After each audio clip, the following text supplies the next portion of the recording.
I've talked about the upsides of pharmacologically boosting GLP-1 activity in terms of weight loss, given the ravages of obesity, and I've also discussed its downsides, including common gastrointestinal reactions and muscle loss, as well as the rarer and more speculative side effects such as thyroid cancer, pancreatitis, and pancreatic cancer.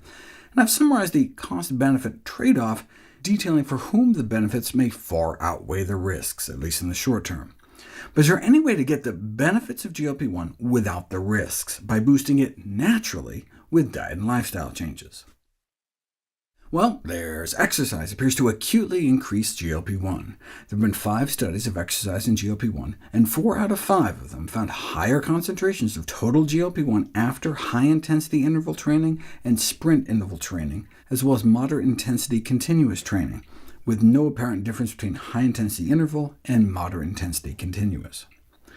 Compared to control groups where the study subjects didn't exercise at all, both types of physical activity, high-intensity interval and moderate-intensity continuous, induced significantly higher GLP-1 concentrations immediately after exercise and 30 to 90 minutes later. Unfortunately, there appeared to be publication bias, meaning some trials that failed to show an effect may have been quietly shelved, thereby skewing the results. But what's the downside of exercising? The evidence is overwhelming that nearly everyone can benefit from becoming more physically active. What about diet? There are a variety of natural products, foods, beverages, and spices that have been shown to boost our own natural GLP-1 levels. But can endogenous GLP-1, meaning GLP-1 from inside the body, work as an alternative to the drugs that mimic GLP-1, like Ozempic?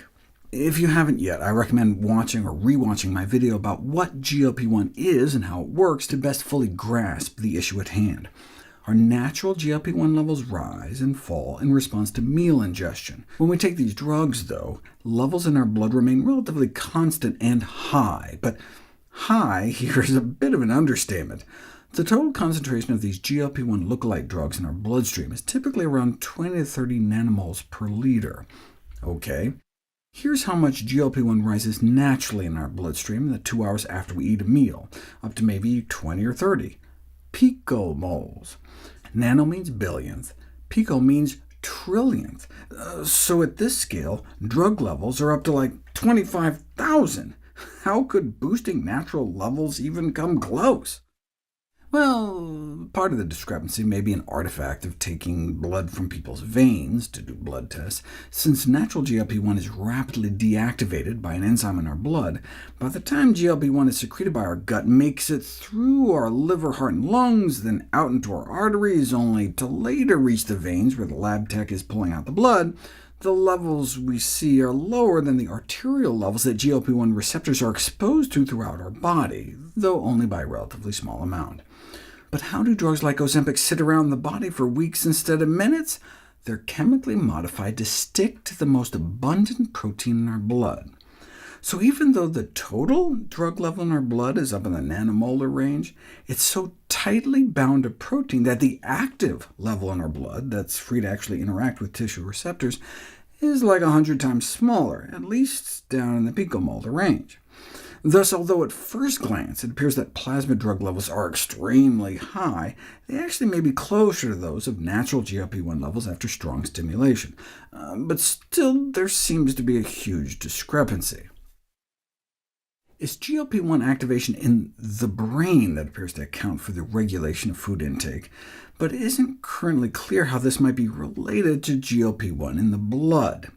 The primary source of GLP-1 secretion in the body is the gut, so wouldn't it get eaten up by enzymes in the blood before much of it even made it into the brain? It can cross the blood-brain barrier, but is enough really getting up there? Well, GLP-1 is also produced by nerves in the brainstem itself, and a large body of evidence points to the appetite-reducing effects of GLP-1 mimicking drugs like Ozempic being mediated by these brain GLP-1 receptors. So how could natural blood levels, expected after dietary interventions aiming to increase the secretion of gut GLP-1, still have clinically relevant effects? Yes, the GLP-1 released from our intestinal cells is rapidly degraded, leading to low systemic levels, but its effects appear to be mediated by vagus nerve stimulation.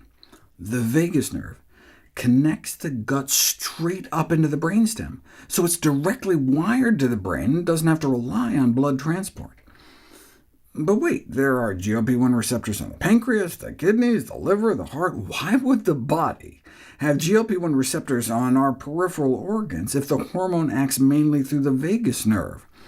It's possible that strong stimuli can boost levels high enough in the blood to activate these peripheral receptors.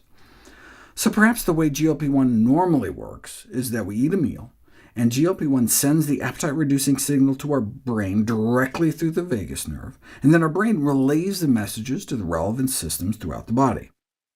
Injecting people with high levels of a GLP-1 mimicking drug like Ozempic means it can circulate directly through the bloodstream to all these organs, including the brain, and a strong dietary GLP-1 stimulus might be able to do both. But you can't really know whether natural physiological levels of GLP-1 can suppress appetite until you put it to the test. When different levels of GLP-1 are dripped straight into people's veins, you can see a dose-dependent reduction in both hunger and food intake. OK, but effective doses used in infusion studies quadrupled baseline levels or more, whereas the blood levels increased by GLP-1 boosting foods tended to only double baseline levels. So while high-dose GLP-1 infusion drives a clear change in hunger and eating behaviors, is it possible that inducing GLP-1 secretion through diet may not? Well, remember how food naturally only boosts blood levels up around 20?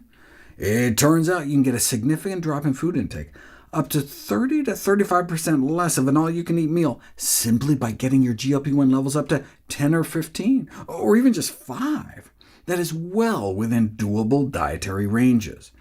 So while low natural levels might appear to have little effect at first glance, a slight increase in levels by dietary manipulation of GLP-1 secretion could be sufficient to have clinical relevance. Thus, we don't have to strive for levels comparable to those obtained using drugs.